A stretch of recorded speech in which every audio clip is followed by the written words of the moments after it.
కృష్ణ భగవానుడు, అర్జునుడు ఒకసారి నడుచుకుంటూ పోతారు. నడుచుకుంటూ పోయినప్పుడు పక్కకు ఒకతను భిక్షం అడుక్కుంటాడు. భిక్షగాన్ని చూసి కృష్ణుడు చూసి చూడనట్టు ముందటికి సాగుతాడు.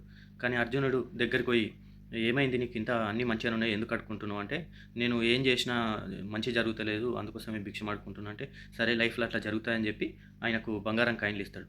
ఎగిరి గంతులేసుకుంటా భిక్షమతను, "నేను ఇంటికి పోతా, ఇల్లు కట్టుకుంటా, సంతోషంగా ఉంటా, ఫ్యామిలీని మంచిగా చూసుకుంటా" అని ఇంటికి పోతాడు. ఇంటికి దొంగలు చూసి ఆయనను బాగా కొట్టి అది కాయిన్లు లాక్కుంటారు. లాక్కుంటే నిస్సహాయ స్థితిలో ఏం చేయలేక మరుసటి రోజు అదే స్థలంలో కూర్చుండి మళ్ళా భిక్షం అడుక్కుంటాడు.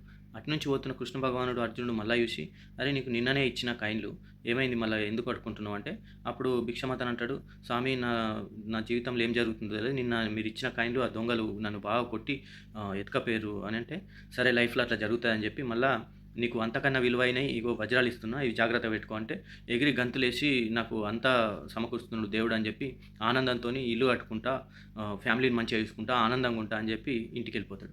ఇంటికెళ్ళిపోయి అవి ఎక్కడ పెట్టాలా అని చెప్పి ఆలోచించి ఒక కుండలో పెట్టి హాయిగా వండుకుంటాడు సంతోషంగా. పండుకున్నప్పుడు ఆళ్ళ భార్య నదికెళ్ళి నీళ్ళు తేవాల. అయితే చాలా కుండలుంటాయి ఇంట్ల. కానీ అదే కుండని తీసుకుపోయి నదిలో నీళ్లు తీసుకురానికి పోయినప్పుడు అవి జారి పడిపోతాయి. ఇది ఏం అయితుందో తెల్వని పరిస్థితిలో ఆ బిచ్చమతనికి ప్రొద్దున లేసే వరకంటే ఉండయి. మళ్ళా ఏం చేయాలనో తెలక మళ్ళా అక్కడ పోయి భిక్షం అడుక్కుంటాడు. మళ్ళా అటునుంచి పోతున్న కృష్ణ భగవానుడు అర్జునుడు చూసి, "అరే! నువ్వు నాటకం చేస్తున్నావా? నీకు మొన్నిచ్చినా, మళ్ళా నిన్నిచ్చినా ఇదంతా ఏంది? ఎందుకు చేస్తున్నావు?" అంటే అప్పుడు కృష్ణుడు చాలా కోపంతోని 2 కాయిన్‌లేస్తాడు. 2 కాయిన్‌లేస్తే అవి కాయిన్‌లు తీసుకొని ఏం చేయాలనో తెలక ముందటికి ఆగుతాడు. అప్పుడు ఒకతను ఎదుట ఒక చేపలు అమ్ముకుంటా వస్తాడు. కానీ ఆ చేపలల్లా ఒక చేప మాత్రం చాలా ఎగురుతా ఉంటది. అప్పుడు ఈయనకనిపిస్తది, నా జీవితంలోనైతే ఎప్పుడూ వెలుగులు వస్తలేవు. కనీసం ఆ చేపనన్నా తీసుకొని ఈ నదిలో విసురుతా అని చెప్పి చేపను తీసుకుంటాడు. ఆ 2 కాయిన్‌లు ఆయనకిచ్చేస్తాడు. ఆ చేప ఎప్పుడైతే తీసుకొని నదిలో ఏసిన ఎంబటనే ఆ వజ్రాలు తీసుకొని ఆ చేపొస్తది. చమత్కారం అయిపోతది. లైఫ్‌లో వెలుగొచ్చినట్టు అనిపిస్తది. వెంటనే ఆ వజ్రాలు తీసుకుంటాడు. నాకు దొరికిపోయిందని ఆనందంతోని గంతులేస్తాడు.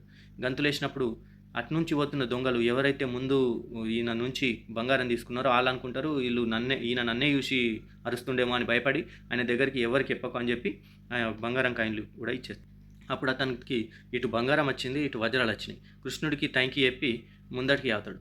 కానీ అర్జునుడికి ఒక సంకోచం వత్తది. ఇదంతా ఏం జరుగుతుందో తెలక కృష్ణ భగవానుడి దగ్గరికి ఎళ్తాడు.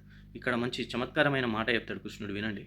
"కృష్ణ అసలు ఏం జరుగుతుంది ఆయన లైఫ్‌ల" అంటది. కృష్ణుడు అంటాడు, "నువ్వు బంగారం కాయిన్‌లిచ్చినావు. అతని గురించి అతని కుటుంబం గురించి ఆలోచించిండు. మళ్ళా వజ్రాలిచ్చినావు. వజ్రాలిచ్చినప్పుడు కూడా అతని కుటుంబం గురించి ఆలోచించిండు. కానీ నేను 2 కాయిన్‌లిచ్చిన. 2 కాయిన్‌లిచ్చినప్పుడు తన ఆలోచన ఇతరుల గురించున్నది. ఇంకొకళ్ళ బాగు గురించున్నది.